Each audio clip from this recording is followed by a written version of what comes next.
everyone. My name's Jamie Dimmick, and we're here today with Anna Rubin from Fairbanks Museum and Planetarium.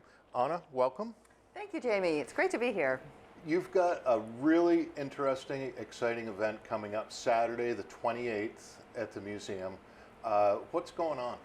We are celebrating the Wildflower Table display, and that's going to be on the 28th, starting at 5 o'clock. At 5 o'clock. So the museum is always such a busy place, and this is something that I hadn't heard about before. So can you just quickly describe what is happening? It's a wildflower table display, right? Yes. Yep. So you asked for a quick description. So the Wildflower Table display at the Fairbanks Museum has existed since 1903 that we know about. Yeah. We've actually seen records that it was started before then by Frances Fairbanks, who was the wife of Franklin Fairbanks. So it's been part of the museum really since the doors opened. In its simplest form, the Wildflower Table is a display of wildflowers that are currently in bloom. Wow.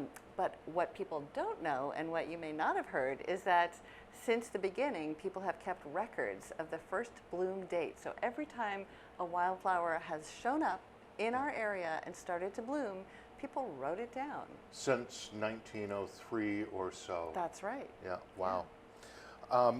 So who's going to be there on Saturday, and why is this event important?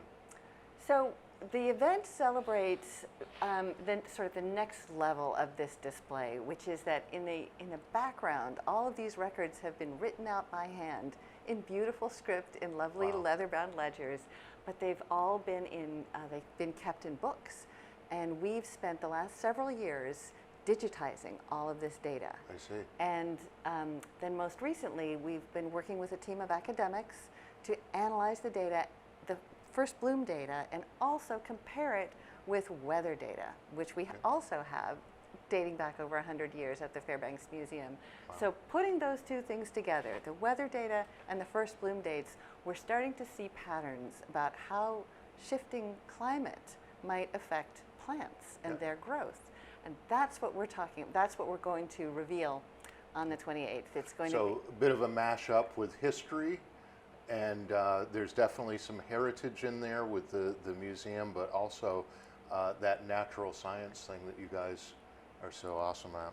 Yeah, exactly. So this display brings together several components of the museum, the natural history piece, the weather piece, but then also the display piece, and making that kind of science available and interesting for a wider audience. And everybody's so familiar with the planetarium and the shows that go on there. Of course, the Eye on the Sky goes without saying. You guys are out there so much with that in the media.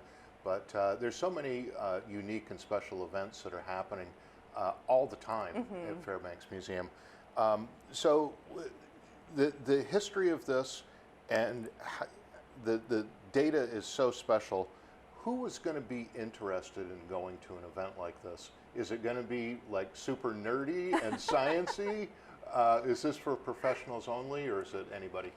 So I believe it's for anybody. It is definitely there will be a presentation given by Dr. Richard Primek, who is the lead scientist on this study.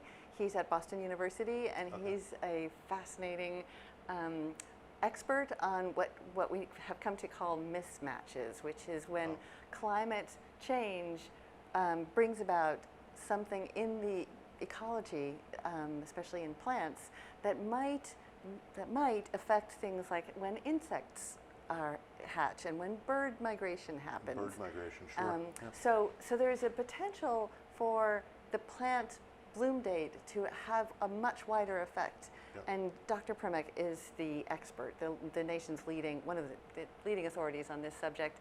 We'll also have one of his former students, who's now a professor at Colby College. She and her students have helped digitize all of the data, so they're deeply familiar with all of the plant names, the dates.